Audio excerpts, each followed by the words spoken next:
Imagine a man who could have been president, a man carrying the Kennedy legacy, the hopes of the poor, the cries for peace in Vietnam, and the dream of a better America. But in the early hours of June 5, 1968, inside the bustling kitchen of Los Angeles' Ambassador Hotel, Robert F. Kennedy's voice was silenced by bullets.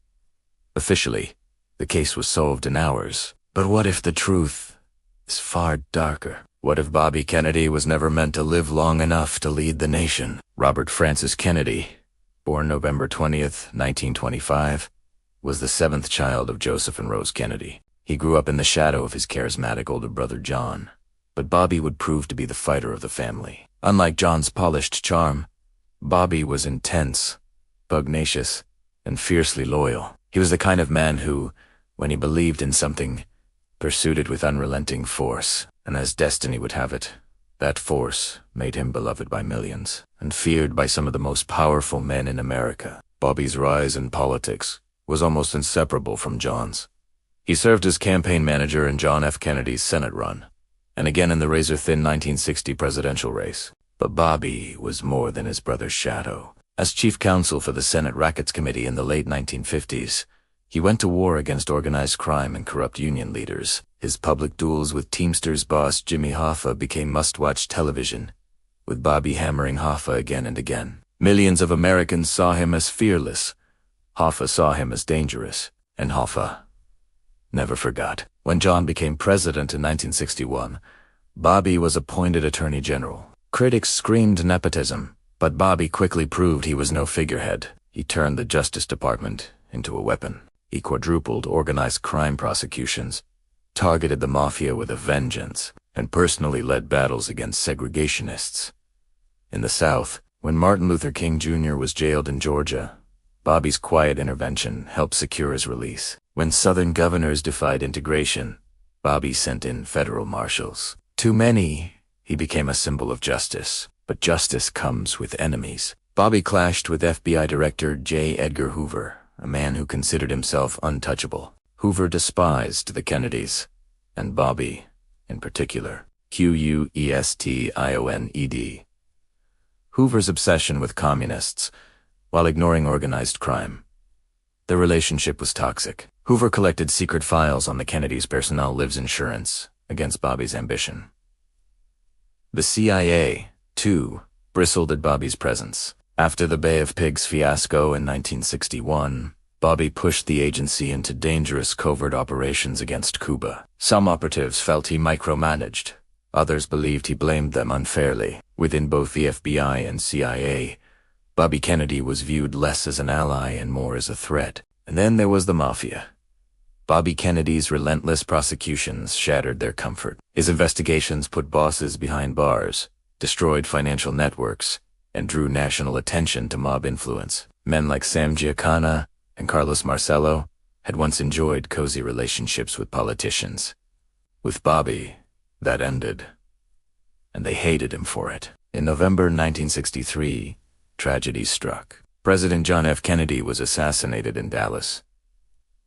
For Bobby, the loss was devastating. Friends described him as hollowed, consumed by grief. Yet privately, Bobby also suspected his brother had been killed by a conspiracy. He voiced fears that the mafia or rogue intelligence agents might have played a role. Though he never pursued it openly, those suspicions haunted him. And if the same enemies were behind John's death, Bobby surely knew he could be next. After leaving the Justice Department, Bobby sought a new political stage. Over the next 4 years, his voice grew louder, more passionate, and more radical for his time. He stood with farm workers in California fields. He spoke of racial justice to inner-city crowds. He openly opposed the Vietnam War, defying President Lyndon Johnson. To millions of ordinary Americans, Bobby Kennedy was the one politician who seemed to understand them. He wasn't just another Kennedy.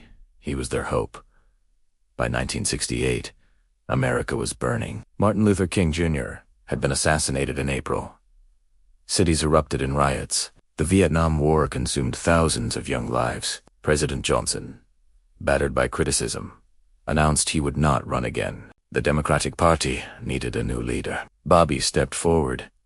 His campaign immediately electrified the nation. Young people, minorities, the working poor. They flooded his rallies. Yet every speech, every handshake, every cheer came with danger. The enemies Bobby had made as Attorney General had not disappeared. If anything, they had grown stronger. The Mafia still despised him. Hoover still resented him. Hawks in Washington feared he might end the Vietnam War. Powerful men whispered that if Bobby Kennedy became president, their world would collapse. On June 4, 1968, Bobby won the California Democratic primary. It was a critical victory, one that put him on the path to the nomination and, perhaps, the White House. That night, at the Ambassador Hotel in Los Angeles, he addressed jubilant supporters. "Now it's on to Chicago," he declared, promising a new era for the nation.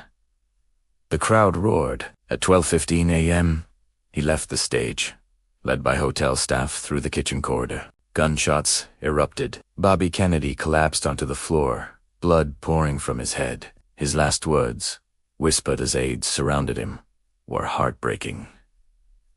"Is everybody okay?" Pinned to a steam table, a 24-year-old Palestinian immigrant named Sirhan. Sirhan was wrestled to the ground, in his hand, a .22 caliber revolver. Police quickly declared the case solved. Sirhan, they said, had acted alone, furious at Kennedy's support for Israel. But from the very first moments, nothing about the assassination made sense. Witnesses swore Sirhan was several feet in front of Kennedy, firing wildly. Yet the coroner arrest report concluded the fatal shot entered from behind. Kennedy's right ear fired from no more than 1 inch away. How could that be possible, if Sirhan never got behind him? Other witnesses insisted more bullets were fired than Sirhan's gun could hold. Some counted as many as 12 or 13 shots, yet his revolver held only 8. Door frames in the kitchen appeared to have extra bullet holes. Evidence the LAPD later destroyed, and then there was the woman in the polka dot dress. Multiple witnesses saw her fleeing the scene, shouting, "We shot him! We shot him!"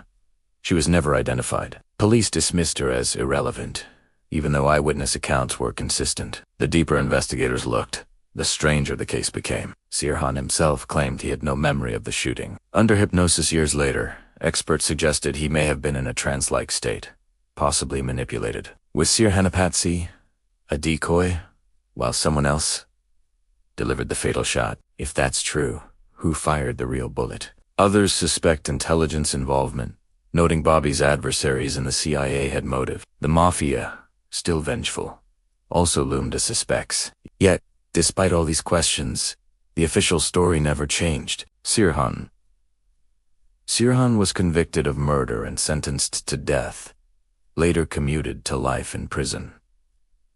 But half a century later, doubts remain. Was the lone gunman explanation just too convenient? Robert F. Kennedy died 26 hours after the shooting, at just 42 years old. His funeral drew thousands.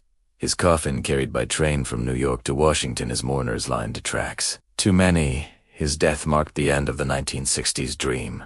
A dream of peace, equality, and renewal. But for those who look closer, his death was more than tragedy. It was a warning. 2 Kennedys gone. Both under suspicious circumstances. Both before they could change the country. Both replaced by leaders who prolonged war, protected entrenched power, and crushed dissent. Robert Kennedy's assassination changed America, not only by removing a man, but by altering history itself. Had he lived, might the Vietnam War have ended sooner? Might racial reconciliation have advanced faster? Might America have avoided the cynicism and corruption that followed? We will never know. What we do know is this: Robert F. Kennedy made powerful enemies, and when he dared to reach for the presidency, he was struck down, officially, by a lone gunman. Unofficially, the truth remains buried in shadows. Even today, more than 50 years later, the unanswered questions echo. Who fired the fatal shot? Why was evidence destroyed? And why was the public so quickly told not to look deeper? Robert F. Kennedy once said, "Each time a man stands up for an ideal, or acts to improve the lot of others, he sends forth a tiny ripple of hope."